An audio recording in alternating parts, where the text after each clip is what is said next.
श्री गुरुदेव दत्त दत्तगुरूंना आणि परमपूज्य रामकृष्ण सरस्वती क्षीरसागर स्वामी महाराज यांना वंदन करून आज मी पुढचं पान वाचत आहे। आणि हे पान वाचण्याच्या आधी मी म्हणते, इदम न मम, हे ज्ञान माझं नाही आहे आणि हे ज्ञान तुम्हाला तुमच्यापर्यंत पोचवण्याचं फक्त मी काम करते। हे नित्य गुरुवाणीच्या पुस्तकातनं मी तुम्हाला वाचून दाखवणार आहे। तर आज या पुस्तकात काय दिले ते आपण बघू। प्रथम मी अमरज्योती खेडकर, मी तुम्हाला नित्य गुरुवाणीचं नेहमीही मी वाचून दाखवत असते पानं। आज आपलं 26वं पान आहे। याच्या अगोदरची पहिल्या पानापासून मी वाचून दाखवल्या, 25 पानं आपली वाचून झालेली आहेत। आणि तुम्हाला ह्यातनं नित्य गुरुवाणीच्या ह्याच्यातनं खूप छान छान माहिती मिळते।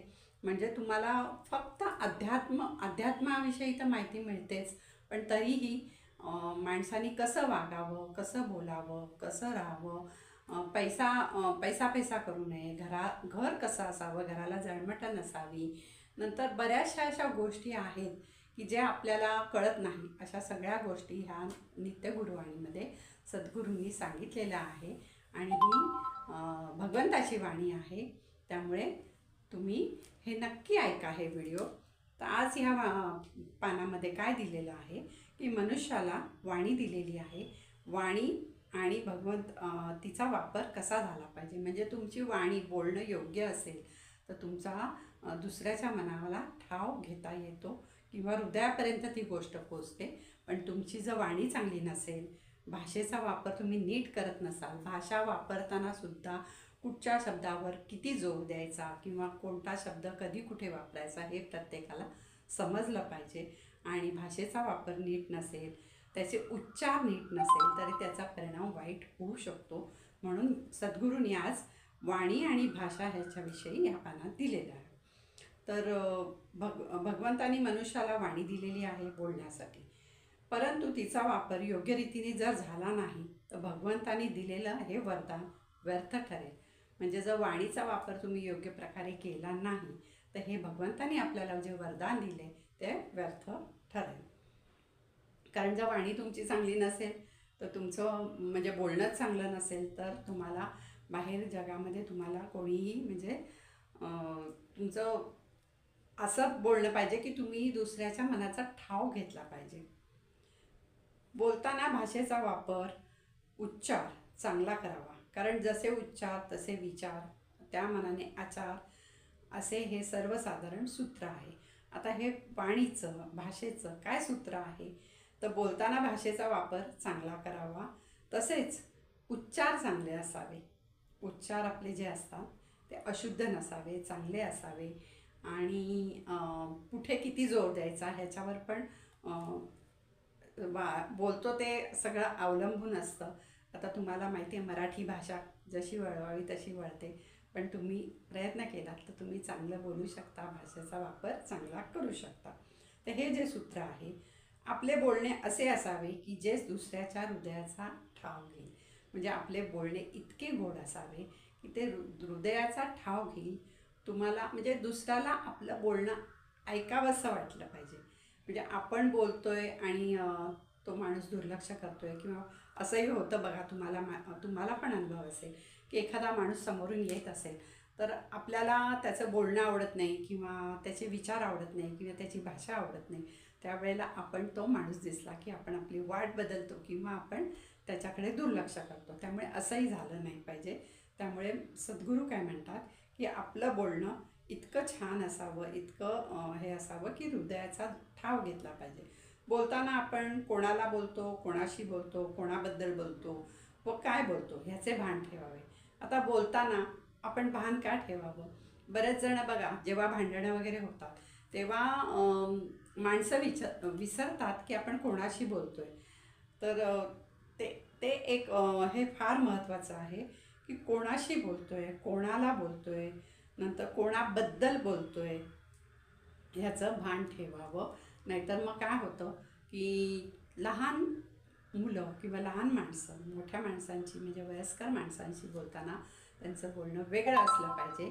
एकमेकांशी मित्र जेव्हा बोलतात तेव्हा त्यांचं बोलणं वेगळं असलं पाहिजे। आणि कोणाबद्दल बोलतो त्यामुळे कोणाबद्दल म्हणजे एकमेकांबद्दल साड्या कधी करू नये। एकमेकाचं एकमेकाला सांगत बसू नये. ह्याच्यामुळे गैरसमज वाढतात आणि ह्याच्यामुळे आपल्या मैत्री असेल तुमची किंवा नातेवाईक असतील तर त्याच्यामुळे तुमचं अंतर पडतं. त्यामुळे हे असं शक्यतो आपण टाळावं. दुसऱ्यांबद्दल जर चांगलं बोलता आलं नाही तर वाईट तरी शक्यतो बोलू नये.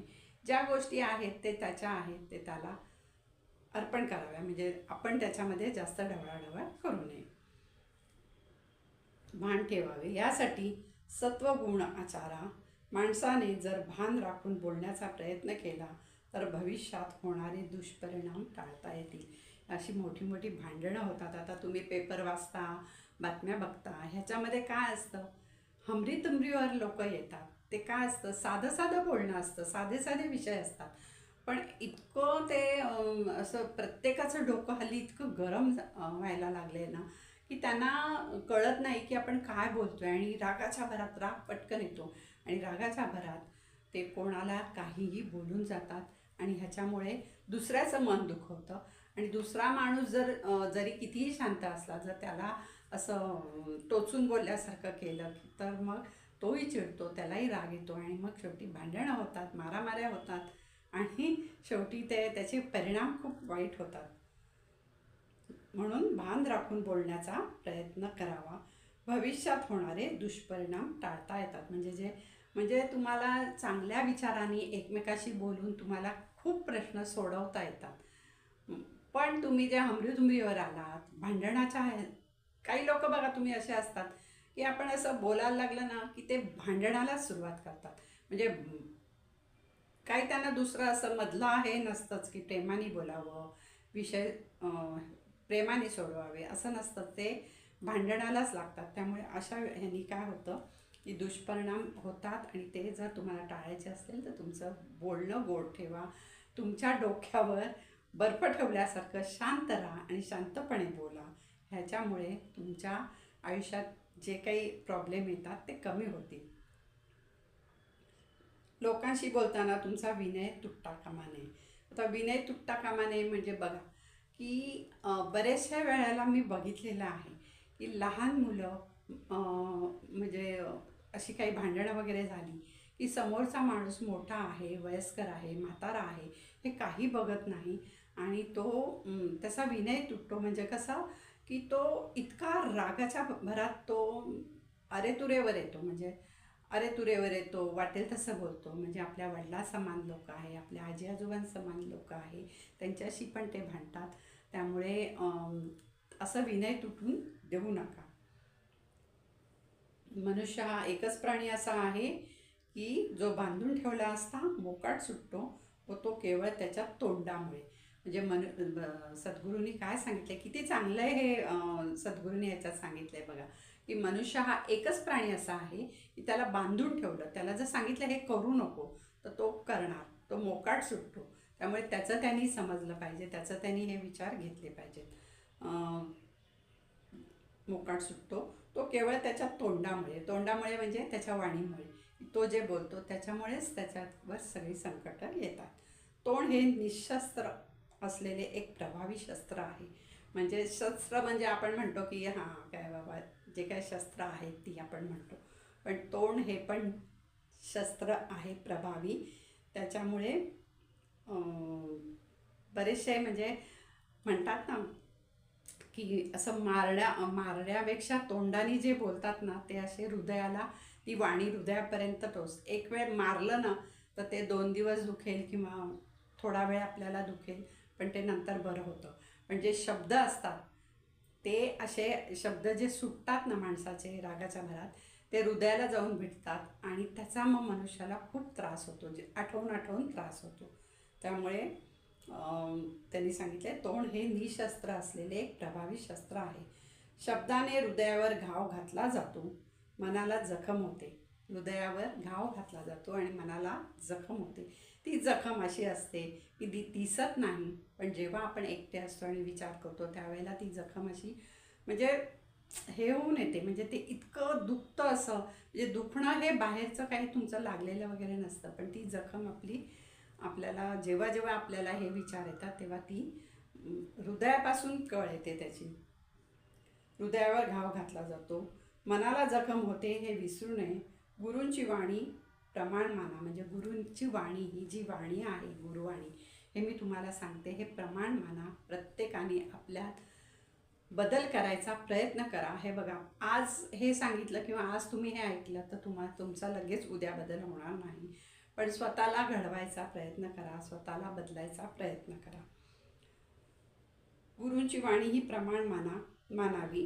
गुरुवाणीला कधीही व्यर्थ ठरवू नये. म्हणजे गुरुवाणी जी असते, म्हणजे हे मी पुस्तक वाचते, ही सद्गुरूंची वाणी आहे. म्हणजे जेव्हा सद्गुरू होते त्यावेळेला आम्ही असे बसायचो समोर, आणि ते समोर म्हणजे आम्ही बसायचो आणि ते समोर बसलेले असायचे, आणि त्यावेळेला ते एक एक विषयावर बोलायचे. ही जी त्यांची गुरुवाणी आहे ती सगळी ह्या पुस्तकामध्ये एक एक पानावर दिलेली आहे. त्यामुळे ही गुरुवाणी तुम्ही व्यर्थ ठरवू नका. ह्याचा तुमच्या मानवी जीवनासाठी खूप चांगला उपयोग आहे, आणि तो उपयोग तुम्ही करून घ्या. तुमचं स्वतःचं जेव्हा आपण शांत असतो, बसतो किंवा हे करतो, तेव्हा स्वतःचं आपण कसं वागतो, आपण नेहमी दुसऱ्याकडे बोट दाखवतो, पण आपल्याकडे आपलं लक्ष नसतं ना. आपण काय करतो, आपण कसं बोलतो, आपण कसं वागतो, याच्याकडे आपलं लक्ष नसतं. प्रत्येक वेळेला आपल्याला दुसऱ्यांच्या चुका दिसतात. त्यामुळे प्रत्येकाने बोलताना विचार करून बोला. आजपासून हा व्हिडिओ जे जे ऐकतील त्यांनी हे विचार मनाशी ठरवा की मी माझी वाणी, मी माझे विचार, मी माझं बोलणं हे नेहमी चांगलं ठेवीन. आणि प्रयत्न करा. प्रयत्नांती परमेश्वर म्हणतात ना, तसं आहे. श्री गुरुदेव दत्त. हे जे मी आज तुम्हाला सांगितले ते मी माझ्या सद्गुरूंच्या चरणी अर्पण करते. आणि इदम न मम. आणि तुम्हाला सांगते की हे जे मी आज काय वाचलं आहे ह्याच्यावर विचार करा. नुसताच विचार करू नका, तर ते स्वतःमध्ये बदल घडवण्याचा प्रयत्न करा. श्री गुरुदेव दत्त.